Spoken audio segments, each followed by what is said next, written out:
Hey gang, my name is the Librarian, and this is the other side of the Annex. Here, we're editing the DC DnB Spotlight session with Freefall, otherwise known as Jeff Hancock. He's an amazing DJ, producer, brewmaster, and he's got stories for days, and I'm so excited to share them with you. But before we jump into his stories about his early musical influences, I want to implore you all to like, share, subscribe even, and send this off to other people who should be involved, who I should be interviewing. And do me a favor, add their names to the comments so that I know to go find them. All right? I'm still surprised at how many people don't know that I'm collecting these oral histories. Anyway, without any further ado, we're going to jump right back in. Jeff is telling about his early musical influences. Hold on to your hats, because it's going to be a wild ride. Yeah, loved fast music when I was younger. Fugazi, Minor Threat, which kind of led to getting into suicidal tendencies and some thrash, going beyond the local hardcore. Growing up, had some Kiss 45s, and then realized that Kiss was kind of all looks, and I needed like a hard music that matched that matched what they were projecting. Okay. And yeah, and then enter, like I said, Suicidal Tendencies, Anthrax, TSOL, like early thrash bands. Going to skate local ditches, parking lots. There weren't really skate parks in the area at that point. Connecting with other outsiders. Yeah, let's see. It's sophomore year. I was already skateboarding for about a decade. Got my start in that pretty early, so that was kind of my exposure. But jumping around a bit, finding my bearings here. But then, yeah, went to my first party. Liked fast music, liked fast drums. Was a drummer in high school, and then heard, yeah, Ani play some breakbeat, and then Greg Sargent play some early jungle tunes at Emerald Forest. And I would say within a couple of weeks, I sold my 5-piece Pearl Export and got a pair of, I forget even what the Gemini models would be, but two belt-driven turntables, a 2-channel mixer, and went down to, I think, what would that be, Music Now, before they became Yoshitoshi, and yeah, started making Saturday pilgrimages down to Georgetown, down to DuPont Circle for a 12-inch dance, DJ Hut, and yeah, kind of built it from there. Right on. Now, your sound is primarily techstep? Yep. Okay. Explain to the Utes who might not understand what techstep is in comparison to the rest of the sounds. All right, so techstep, definitely being an Anglophile for most of my life, loving early Brit goth, Brit pop,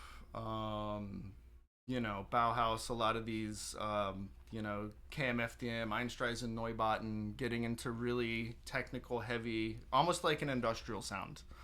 So techstep kind of within the parameters, I would say, of jungle, breakcore, hardcore jungle breakbeat back at that point, kind of played off of it and went with, I would say, the less like atmospheric, jazzier sounds, and went kind of just down this very dark, technical, moody, brooding, industrial sound kind of rabbit hole, and coming from thrash metal, that kind of appealed to me because I really liked the technicality of the thrash metal drummers of the day that could keep an amazing beat, almost machine-like precision, on time, not a whole lot of sloppy playing, and then kind of convert that into a music made with synthesizers, sequencers, samples, and that was kind of what it meant to me. And at that point in time, I didn't have an early understanding of kind of the histories of dance music, like things starting in Detroit, branching out from there, going overseas, kind of getting their own remix in England and other places in Europe, and then kind of being fed back to us. in this amazing musical form. A lot of heavy aim breaks. I think it was a little bit before the Trayman, but like Apaches, all the classic samples kind of rolled into one, and then I would say it kind of culminated with the original Mutant by Trace. That's kind of where it hit for me. I was at an Ultra Rolled Sunrise festival party. Danny Breaks had very rarely played in the States. I learned later that he has, I think, a fear of flying. Oh, really? So that's why he did not tour a lot. But he was playing. It was, I think, a 3 or 4 a.m. set, and he just dropped the Mutant, and it was kind of over from there for me. Yeah. What other labels and DJs or producers were you following at that point that was making that sound?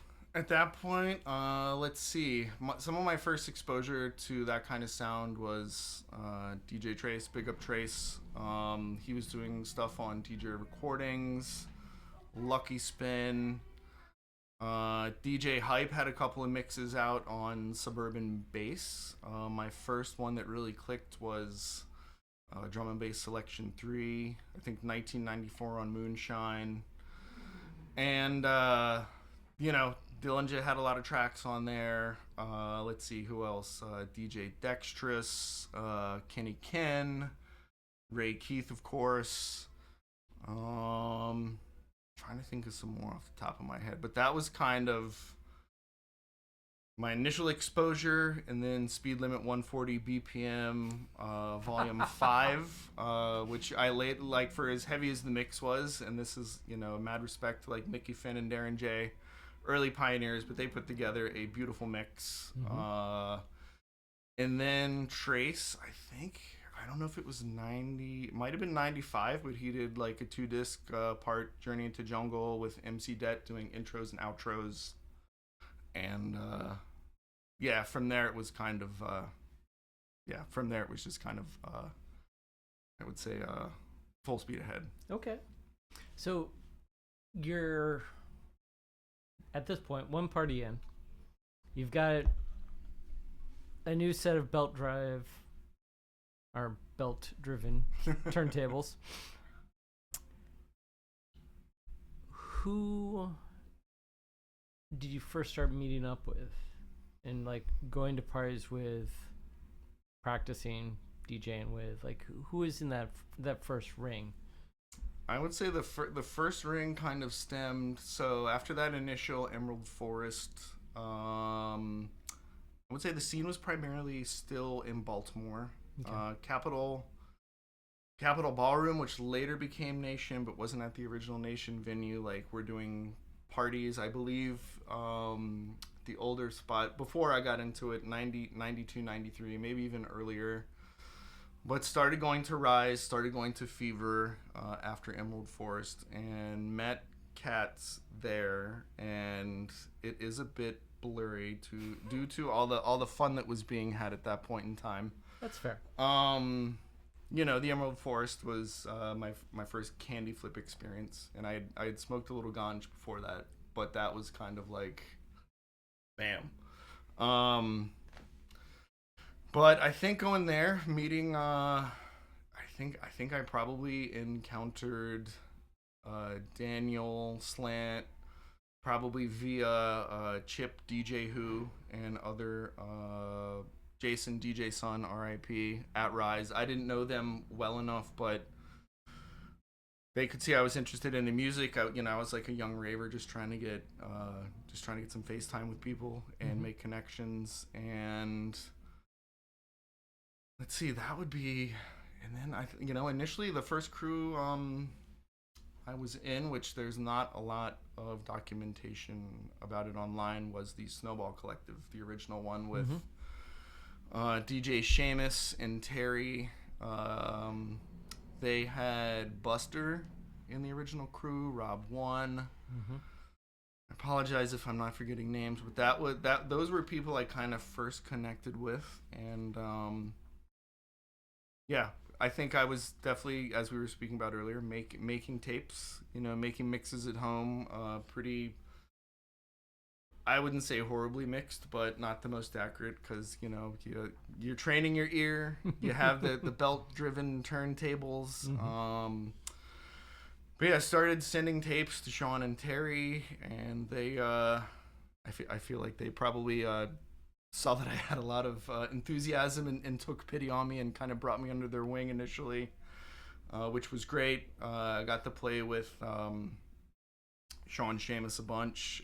Got to chat with Terry. They were friends with Daniel and Andy, and yeah, that was kind of my initial getting out, meeting people, handing out tapes, kind of putting myself out there at that point in time. And then, like I said, it's a little bit blurry, but then after Snowball Collective, I met a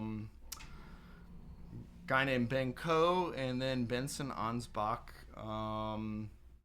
and we kind of got together. They had a mutual friend, Harry Ransom, and we formed the Step Syndicate.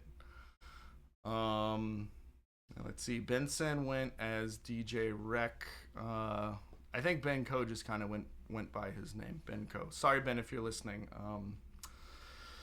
And then Harry, he kind of had Ransom from early on, and we were a little bit more technically proficient at the time, but it was all like, Philip Stevens. I don't know what he goes by these days.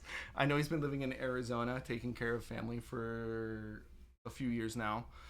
But we would get together, go down to DC. We'd all do our weekly haul, get together, mix, trade tunes, swap tunes. So those were, those were the origins of people I met out at parties. And of course, we were, out of our skulls having fun, just relating on that level, drinking all the beer, rolling all the blunts, doing all the things. So that was like 90s into the 2000s. Would that be about right? For the Snowball, that would be... Oh, for Step Syndicate, sorry. That would have carried into not quite the 2000s, but I would say like firmly 96, because I feel like 96 is when I met Matt Papsch. We go by Catalyst. We've been the duo for a very long time, Catalyst DC. I think at the time he was going as Mr. Rogers. He's had many monikers over the years, depending on if he's DJing or working on production. But yeah, I would say probably towards the tail end of 96, I left Step Syndicate, and then it was kind of full throttle for Matt and I from there on out. Okay. And just stepping back real quick, with those tapes, where did the name Freefall come from? So being of course, this is before you can do all the Google searches and see if it's been taken or used in any public way. But before I was into classic rock or thrash metal and all this stuff, had a big love affair with classic rock. Still do, like Zeppelin, Tom Petty, Eagles, all these things. And so obviously later in Tom Petty's career, he did for the song Free Falling, and I was like, hey, this sounds like it could be a good thing.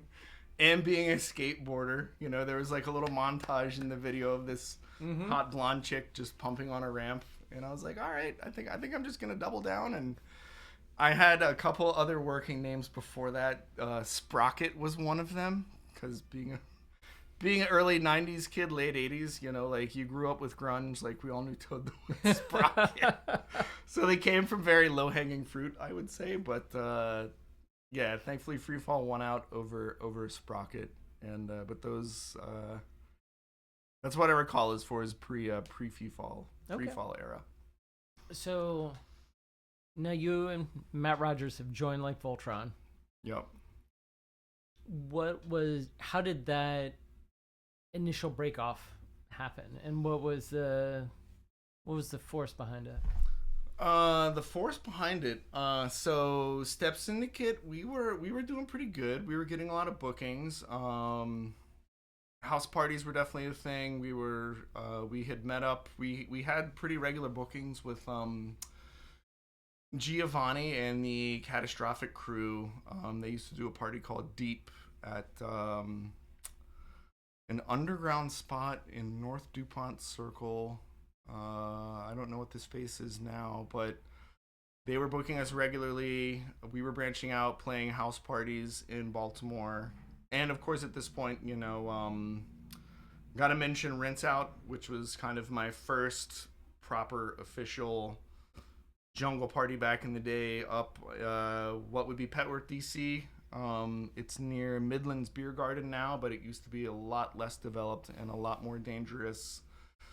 And they rented the top 2 floors of a warehouse, and so started getting into that. Started, of course, following labels, and then still going out to a lot of parties in Baltimore. You find like-minded people, and that's kind of how I found Matt. We were all partying our faces off at the time, and of course, I think I found him somewhere lurking in a dark corner, and we were kind of like, hey, what do you got? Hey, what do you got?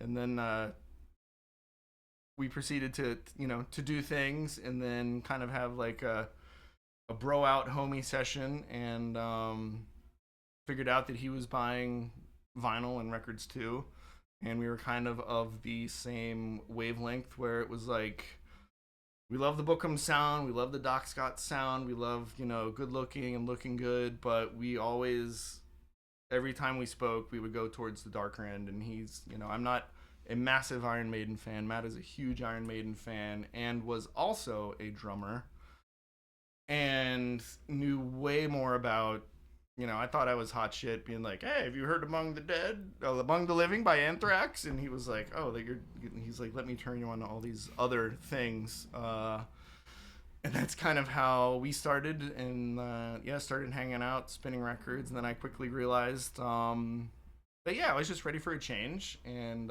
Step Syndicate was already well established.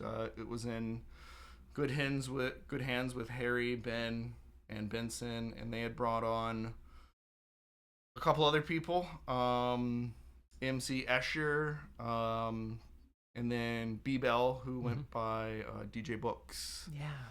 And they kind of expanded, and they were just doing like a little more of like a party vibe, jump up sound, which, hey, everybody loves, jump up back in the day. But I was just going down this. I felt like I was kind of like the black sheep of the group, because like they would carry a vibe, and then I'd kind of come on and I'm like, the vibe's gonna be very different. So, but yeah, it was very amicable part, and then then Matt and I just kind of, like I said, started hanging out, started networking. I don't recall if I introduced him to Daniel and Andy, but yeah, at that point we were both pretty, I would say pretty established, like him with like more the Baltimore side, me with the DC side. We had our sound figured out. Put out a couple mixtapes where back in the day you would oh my god, I think about like, I think we maybe acquired like a couple 2 to 4 decks where we were literally, we'd have blank tapes printed. They'd come back with the labels, and then we'd have to dub everything and then send them out. And of course, the graphic art scene at that point in time technologically was kind of funny and still analog. So yeah, so we threw a couple of mixes out, and got to made connections pretty quick. Got to play for some pretty big names, throw a couple very memorable parties, and and we still have a lot of those external relationships today.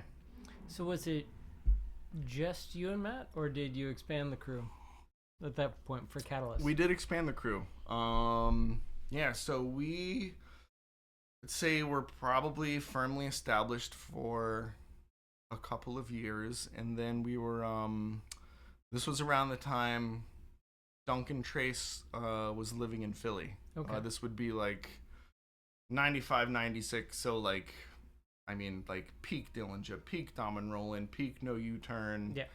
Everything techstep all the time. Like Metalheads is on it. Everyone's on it.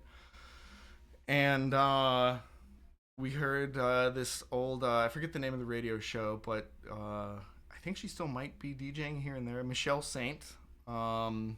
This was also early internet. This was maybe a couple of years, and she would host a radio show, and she had some guests on, and the duo's name was Jade and Dinesh, and they played really well. And we had met Jade separately from that. He had moved from Ithaca, New York, down to DC. He had just gotten out of college, and he was a super tight DJ. Atmospheric sound, very much into that intelligent, jazzy, atmospheric. And it was kind of like an interesting case of mistaken identity, where we were like, oh, it's got to be the same Jade, because back in those days we couldn't really do a search. Yeah.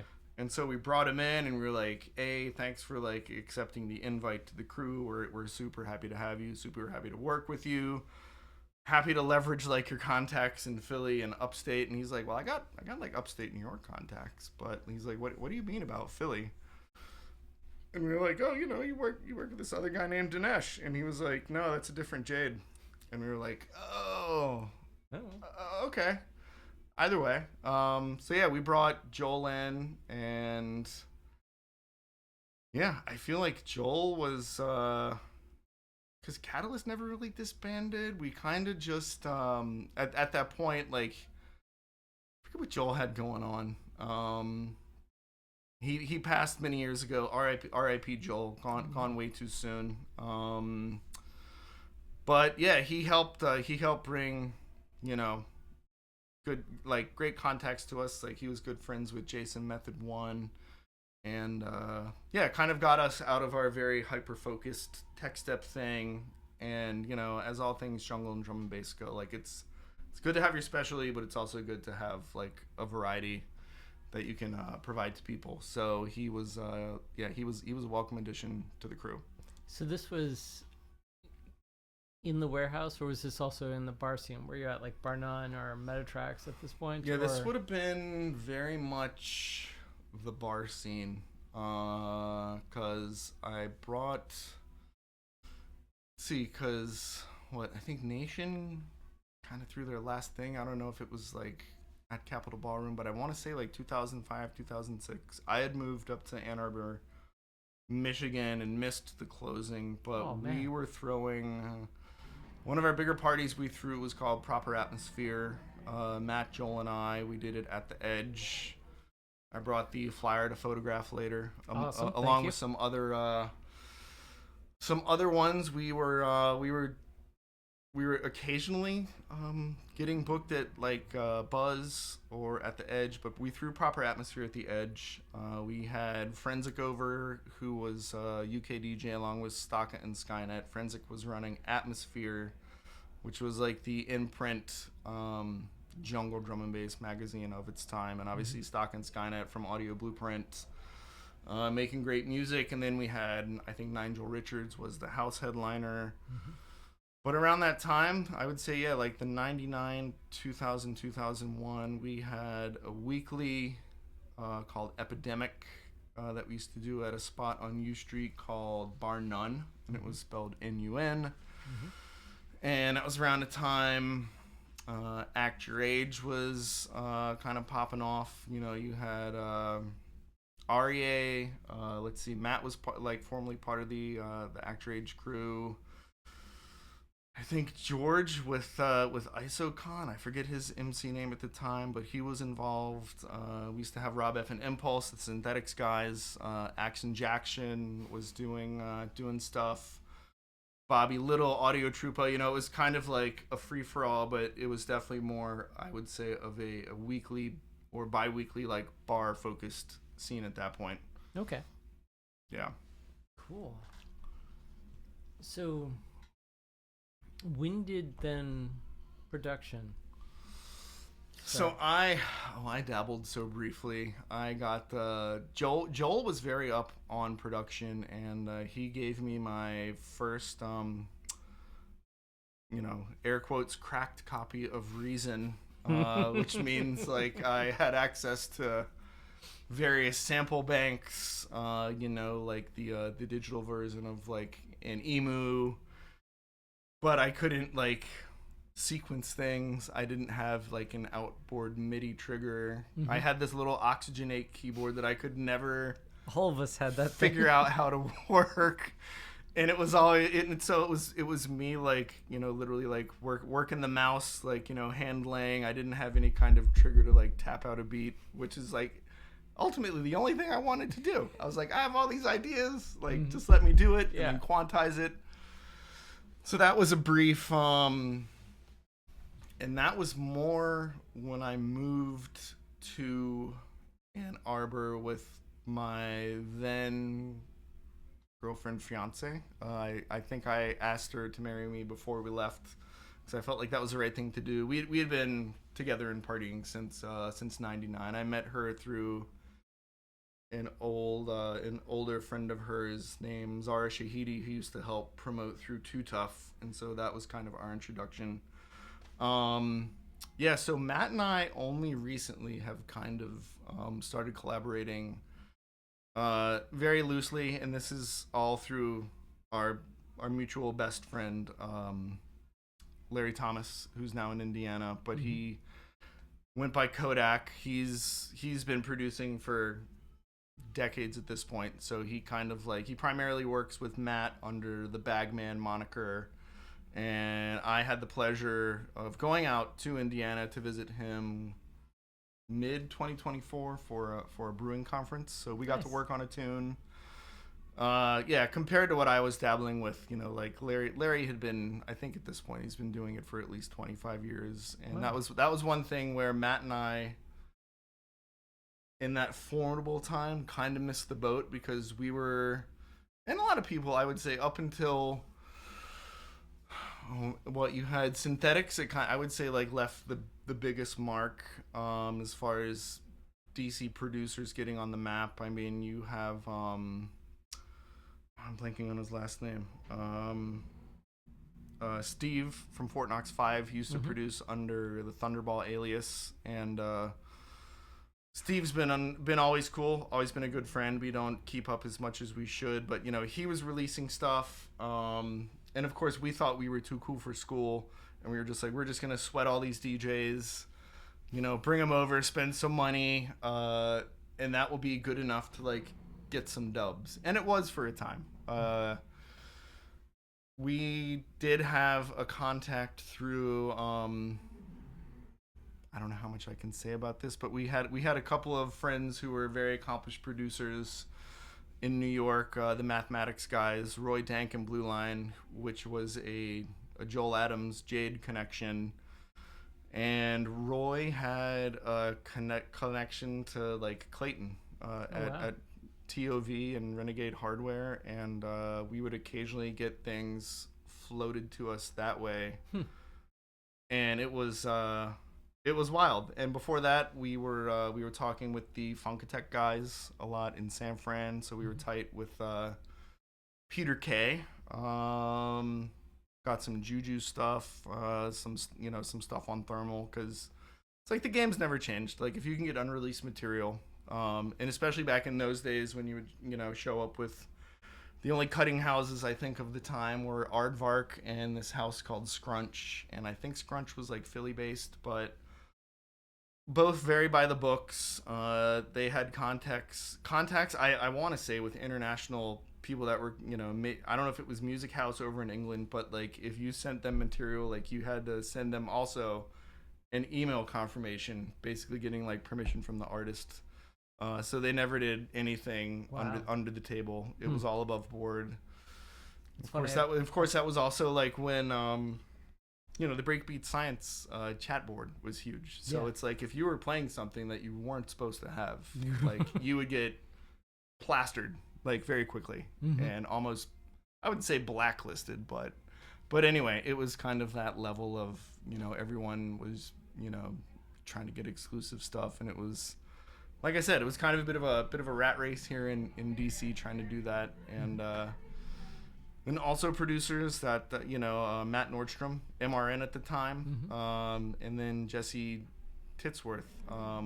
I forget what his DJ moniker was, but when I learned that Matt was doing like in-house production for like the Deep Dish guys, we were all kind of just like, holy hell, man, like you've never brought this up, like you have this knowledge. And then when I left for Ann Arbor, you know, Titsworth was still like primarily drum and bass DJ, and then I came back and I was like, oh, what is this Moonbaton stuff? And that's definitely a bit later, but I was just like, oh, you guys are making fucking moves. Yeah.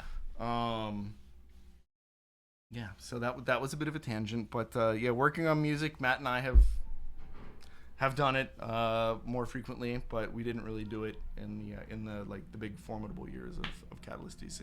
It's all good. It's all good. Yeah. So you go off to Ann Arbor. I'm assuming you're still playing as much as you can. Yep. Eventually you migrate back. Yeah, Ann Arbor was one of those cool opportunities. Matt was definitely bummed to see me go, but when I did go out there, I got you know, going to all these early buzz parties. I was so focused on drum and bass, and it was like, oh, when Bad Company first formed and all these things. I was so focused on the front room, you know, and like Carl Craig, DJ Shadow, like all these insanely large global acts playing in the back room that like I never had the ear for. So going to Ann Arbor with the proximity to Detroit, you know, heard my first, I think it was a Soul Wax mix for DJ Magazine, but kind of got me exposed to like indie dance. And then I really started going heavy into just the history of electronic music and figuring out where it all came from. Because like I was so focused just like literally on the music. I was like, I don't have time for all this other 4/4 filler. It's cool, I know it brings the kids out, but like I'm up here in the drum and bass room. But the time in Ann Arbor was not wasted. I forget the name of the crew, but of course, like, you know, one person in town knew me and knew of me from DC. And that was a guy named Aaron Ansari, Ronin Selector. He's still up in Ann Arbor, Detroit area. He's producing, but we started throwing a weekly, and I got the pleasure of meeting Jeremy, who went by DJ Sinistar, who we all know where that went, and then Greg Axelrod, Submorphics. So I got to meet those guys when they were still finding their sound. We were playing this weekly. And yeah, so made more contacts out there, and then came back to DC like stronger, more well-rounded.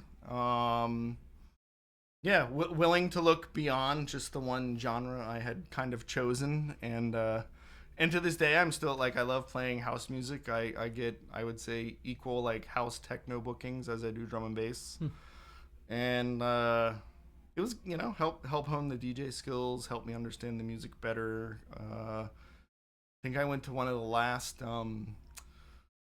movement parties downtown Detroit, Hart Plaza, before it became like the insane commercial like beast that it is now. So when did you go? Because you called it movement, which means that you went at a certain era. Yeah. Before was Demp first and then it became movement?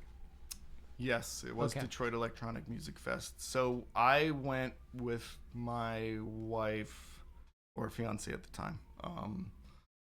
The 1 year after, it was, I think, more or less free. Like they weren't really, and if they were charging, it was like $20. Like, it was like the after parties usually were, Yeah, exactly. So yeah, we were there when it was still DEMF. As the acronym is referred to, and then movement started happening. Yeah, I was still doing drum and bass, but started partying with a bunch of the guys from the Detroit Techno Mafia, which was like doing DEMP during the day, and then of course all the afters. So that would have been the timeline. You know, that was kind of one of my first exposures. I think Bass Nectar was playing at that point, but I had also never really been exposed to dubstep. Okay.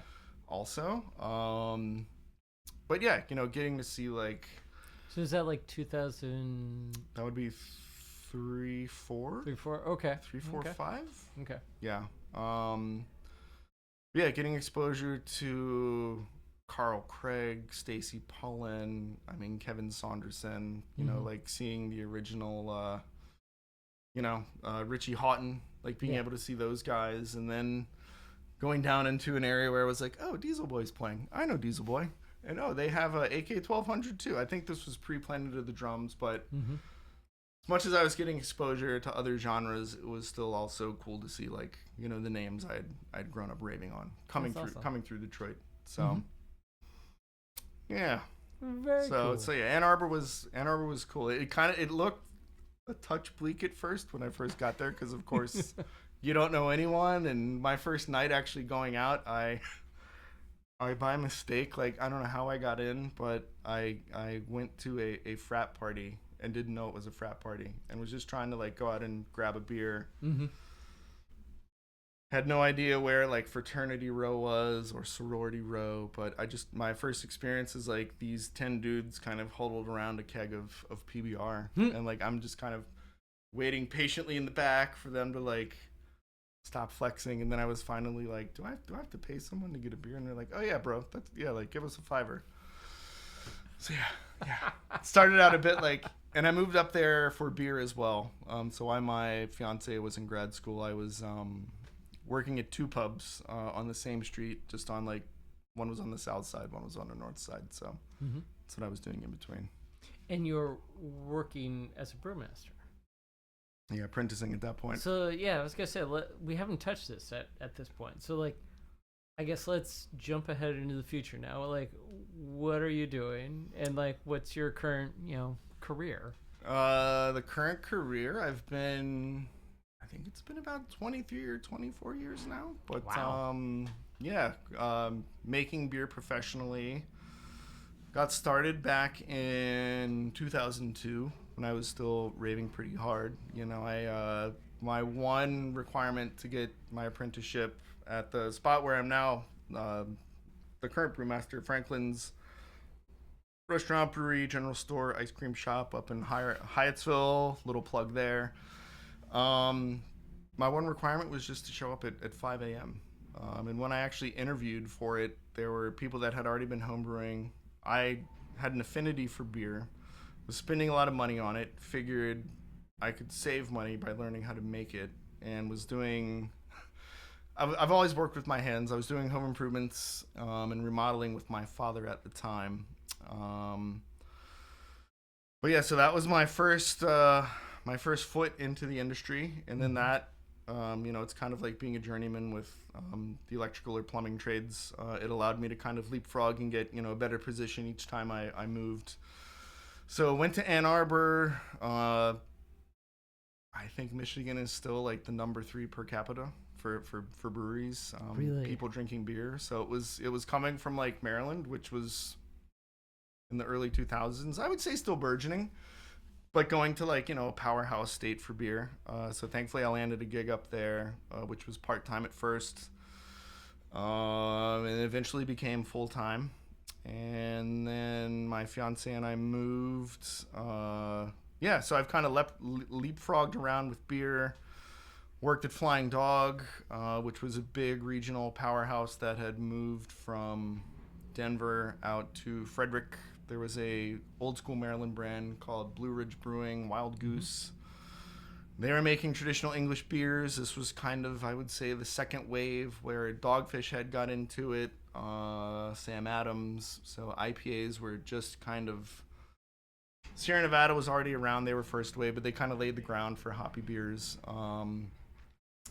But so I got hired when we moved back from jumping around a bit after Ann Arbor, moved back to Maryland. I got hired as a Wild Goose brewer because they were so starved for people. They were literally like, if anyone came in off the street to the tasting room and tap room and showed an interest, they'd be like, well, do you want a job? So I was coming in with like 5 years experience in this point. Went right to the brew house, and then I would say within a month the transaction was already underway, but Flying Dog left downtown Denver. They used to have a spot on Blake Street near Coors Field.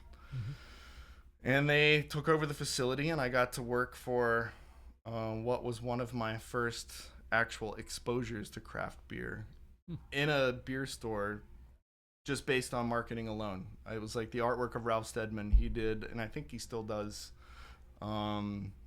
But since they were a Colorado-based brewery, one of the owners, George Stranahan, owned property in Woody Creek, and during Hunter Thompson's like formidable gonzo reporting years, the guy basically was like, I'm not going to charge you rent, but just live here and connect us with your English artist, Ralph Steadman, to do all of our label work. And the motto of the brewery became "Good beer, no shit," which was a direct Hunter Thompson quote. So I kind of, in following my path, and I was like, I've worked at small pubs, but this was a big production facility. Pubs were probably making, the spots I were making, maybe like 1,000 gallons a year, which sounds like a lot, but when you go to a place like Flying Dog, and they were making God, at that point, like 50 to 75,000 barrels, and each barrel is like 31 gallons. So if you do the math, like it went from small time to big time. But spent 2 years there, got my production chops. Then a couple years later, since I was super into house music too, like met my former business partner at an old party in DC, and some of the older heads might remember it. It was this party called Rent, and as the name suggests, they would throw a party to pay rent, but what they would do is they would let their neighbors on, I would say, like 2 houses on either side know what was happening. It was $20 to get in, regardless. Like, if you were a DJ, sure, you didn't pay, but any plus ones, just $20 flat. They provided, of course, it was cheap beer, cheap booze, but the way they insulated the space, you could barely hear it from the street. So my first time actually going to this party was to meet my former partner, and it was in the age of social media. It was big on MySpace, and then Facebook had just launched. And I was like, I'm not gonna friend anyone I really don't know. But I saw this guy, and I was like, oh, you're in the house, you're in the jungle too, like, let's connect. And we ended up like connecting at one of these parties because he was making Jacket House at the time, and so like was producing a bit, and had some releases. I don't remember the labels at the time, but yeah, we kind of like hung out, broed out, got out of there at like 11 a.m. the next day. He had a wine background, I had a beer background. He knew distribution, and DC hadn't had a brewery, and like I think the last one that closed was the Christian Heinrich Brewery, and they were located where the current Kennedy Center is. Really? So it had been since 1956, because you had like Clipper City, which is now Heavy Season Baltimore. You had Dogfish Head, which was also, Dogfish Head got started in the mid to early 90s. I remember still being in high school and having like a Shelter Pale Ale and a Chicory Stout and being like, I drink Mickey's and Sam Adams Cherry Wheat. What the hell is this shit? But they weren't DC proper. So, entered DC Brow in 2011 and was there from 2011 until 2023, I believe, when my wife and I, we were the 2 to 3 primaries executives, and post pandemic, pretty rough, and we were looking for change, so exited that, and I've been at Franklin's now for about 2.5 years. So up there I work on a 10 barrel system, so I make 300 gallons a turn. I do about 1,000 gallons a year, so a small cry from what DC Brow was doing, which DC Brow at its heyday like would make in a week what I now make in a year, more or less, maybe even a little less on my side. So it was a very cool homecoming, to be back like on the system. Like, I didn't quite learn on, but the guy I learned under like let me push buttons.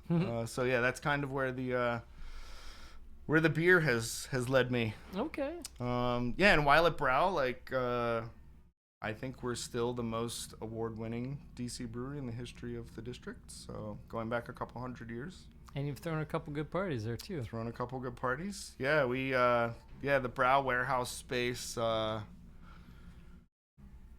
I think when I left, I would say we had close to, like, I want to say 30 or 40,000 square feet leased. Yeah, worked with the New Androids boys, worked with the Flash boys. We threw a couple bangers in the parking lot. Our 5-year in 2016, because Brandon and I and Mari, Brandon being one of my former partners, we were into metal. I think, we lost our shirts on it, but we built a lot of goodwill around town. But we had, like, the Sword that headlined. We had Valkyrie from Philly, which is like an instrumental kind of sludge outfit. We had what's the outfit from Florida? I'm blanking. Let's see, Valkyrie, Sword. We had the Loud Boys open up. Loud Boys was a culmination. Let's see, Rory Sheridan and Brandon was the lead singer, but they did kind of like a punk outfit. But Roy's like a longtime DC head. I actually knew him from skating back in the day, like Freedom Plaza and whatnot. Oh, wow. And then we kind of reconnected. Torch is the band I'm thinking of. Okay. But yeah, it was a dope party. And then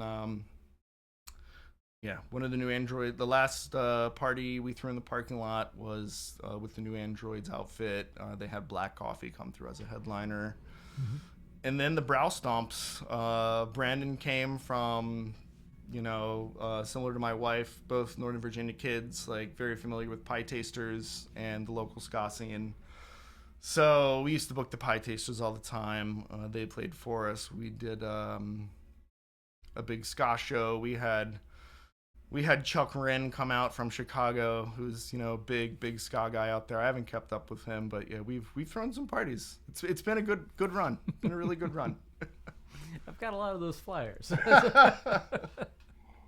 That's awesome. So, where are you now with your DJing? Like, are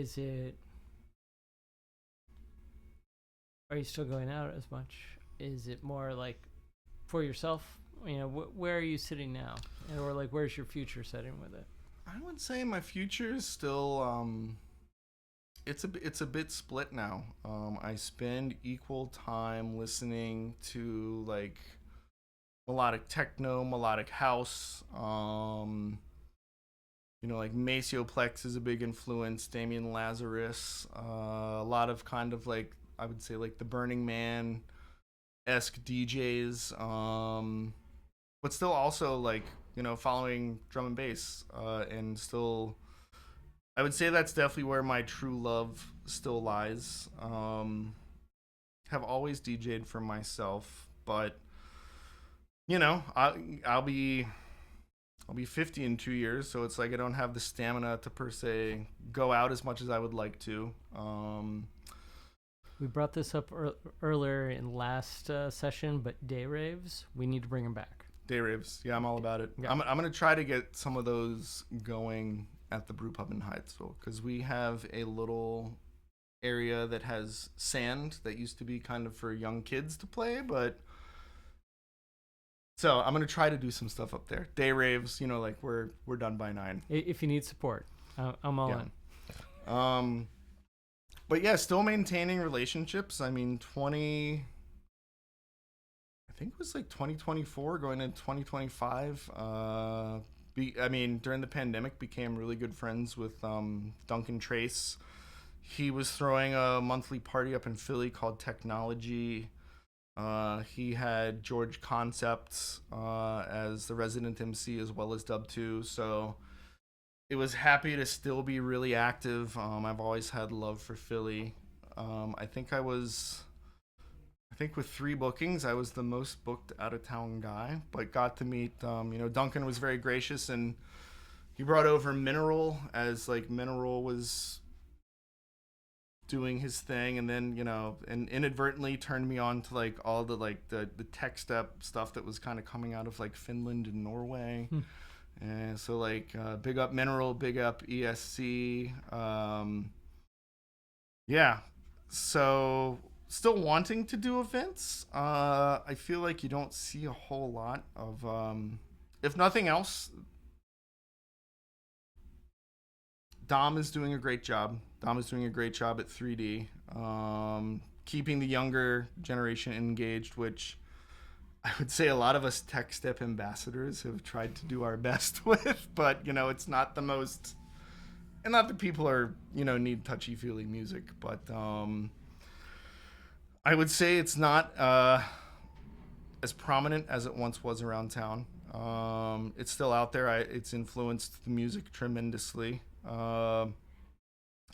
Yeah, nowadays, I mean, my good buddy who owns Little Miss Whiskeys and Jimmy Valentine's allows myself and some of us old dogs to occasionally come through and throw a drum and bass party. If Larry's ever in town from Indianapolis, we'll do it. It'll be like a weekday thing. So I'm still keeping my finger on it, finger on the pulse.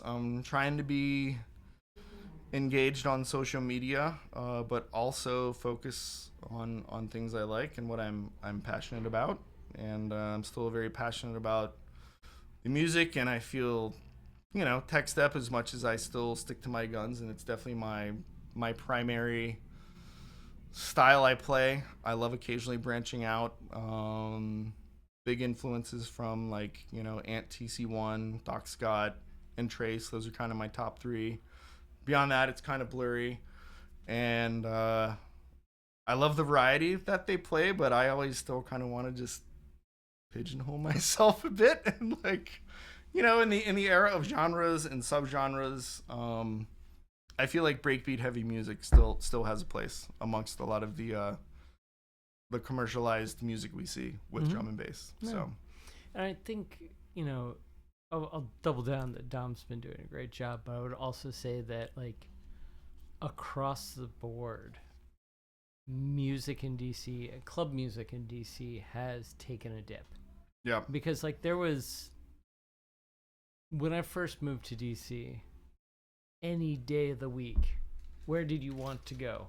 Oh yeah. And you could find drum and bass, house, you name it, for like big beats and breaks. I mean, you could have it all. Yeah. When did you initially get to town again? So I'd been coming from 97 to about 2000. Got it. And I came to live here primarily in 2002. And that was when I really started getting to know the people instead of just like hearing the names. Yep. Like Too Tough, instead of being a brand, it was now people, Yeah. And around that time, I mean, that was definitely when we were, like I said, we were doing the weekly party epidemic, and we had and the reason that worked is we had 2 floors. We were throwing it with some local techno guys, Wild Bill, I forget. I brought flyers. I won't pull them out for reference, but actually I will. But we were doing that pretty regularly, and let's see, who were we doing it with? Mink, Wild Bill. Those were the 2 guys we were doing it with. But okay. But yeah, to your point, I mean, I think Urban Space used to be on a Monday at Crowbar. Mm-hmm. Actrage maybe on a Wednesday. I think we were doing Epidemic on Tuesdays, and then Fridays and Saturdays you had Nation, like for the bigger events, and Baltimore was still popping off, but it wasn't as prevalent as. Well, they had weeklies. Matt and I played a couple of times at this party called The Spot, Bang the Spot. But yeah, to your point, I mean, it was like maybe one day there wasn't a party, but yeah, you could like, blindly throw a dart at a board and find something to do. Exactly. And now you've got, Transit has been holding the torch for years. Yeah, big up Transit. Yeah, like it blows my mind. Like it's actually every Wednesday when it rolls around, I go, am I going to go out? and it always burns me because like I'm such the old man now where I'm just like, it's got to be a real reason to go out. It's like, Yeah. I really want to drive out there, but I love their dedication, and every time I go out there, I'm like, I need to do this more often. Right. You know. Yeah, and the fact that like Old Shebeen has let them do that forever. You know, it's like the basement of a random Irish pub in Fairfax, and like. And before that, it was the sports bar. Yeah. Was it Red Zone or Red something? Bar. And then there was like. Forgot about that. Then there was another one that was actually close to where they currently are. When I first moved in, and all I remember is it had like a castle like stone motif at one point in time. Like, and I was walking in, I'm like, is this like a D&D thing? Like, I was like. Pocket pad. I don't find my 12-sided die. I don't exactly. know where they went. That was the first time I met Rob One, and that was off like a drum and bass message board. I think it was like DC DnB. I think that was the message board that it was. I'd have to go back and look. Yeah. I've got an old screenshot of it. So. Yeah, but no, like in every I've played they've booked me a couple of times over the years, which has been great. I'd love to get back out there, but yeah. Like, and they have a dedicated following. Like, it's great. Every time I see social photos, like, it might not be packed out, but like, there's enough people there to, keep the momentum going. But it's also, you see a lot of the regulars, and it's like, oh man, they've got they have a family there that goes, and it's great. Yep. Now here's a question: when you play out, is it vinyl? Is it CDJ? Like, what's the? It is. What's your setup? It's still. I would say up until. So I have a good English expat friend that always throws a Boxing Day party. So that's when I will bust out the vinyl. But aside from that, it's it's digital stuff, USB. Mm-hmm. I primarily practice on my little Pioneer DJ RR, which fits in a suitcase. It's like the easiest rig I've ever brought to a party. So doing that USB. I mean, I miss the tactile ness of vinyl. I miss the smells. I really miss the smell of dub plates. I mean, these were like gassy things, like all the acetate. They've weighed a freaking ton. I feel like nowadays you get like a quality piece of vinyl. It's like 175 gram press. These things are probably easily over 300. Yeah. Like, they were heavy. But yeah, it's digital. It's digital because it's easy. Easy to sort through tunes. I like where the technology has gone. I mean, I still pride myself on not being a sync or a quantized DJ, even if I'm using digital stuff. Mm-hmm. I know every artist has their preference and what they're going with, but I still really pride myself on being a DJ's DJ and doing that, and trying to use technology as little as I can in that regard. As far as this is playing at 168. Let me put this at 168 before I start. Yeah. And that's kind of been my style. I've always been like a pitch rider, even from vinyl to digital, even though I know a lot of people say when you link it in, you don't really need to touch it, but I feel like if it's technology created by humans, there's going to be variance in it. Yeah. So I'm going to put my human variance on it. So yeah, I like the digital stuff. Still trying to wrap my head around being proficient with CDJ 3000s, but I feel like it could be like a accredited college course to like learn what those things do. So, and the people that do it well, they do it really well. One of the bigger, I follow him on YouTube. I appreciate what he does because he came up during the pandemic. But James Hype, I mean, he's like the master of those digital edits, and he just makes it look so easy. Yeah. And he does it all live. He doesn't sync it. Nothing's pre-recorded. So yeah, big up James Hype on that regard. I love that he is also using that antiquated. I call it antiquated. I own one, so I feel like I can call it antiquated. The Pioneer drum machine. And it was like when he added that to his rig, I was like, oh hell yeah! And I like dusted mine off and be like, you could do pretty things too, honey. What are we gonna do together? What's old is new again. Yeah. Awesome, man. Well, thank you so much for coming through and is sharing your stories. Of course. Is My there pleasure. anything or anyone you want to like shout out before we put a closer on this puppy? I'm gonna go with a no-brainer, and as much as I spoke about Step Syndicate in the early days, big up Too Tough, big up Andy, R.I.P., big up Daniel, big up Peter. Daniel and Andy were kind of my first, as well as Carl K and Dub 2, PHI Hardstep guys. They were kind of my initial people where I started giving mixtapes to that. We're being candid, we're being honest. Like a lot of up and coming rave kids that thought they were good DJs, you know, like making mixtapes, being like, I know I'm ready, book me. And then being like, no, you're not there yet, we'll let you know.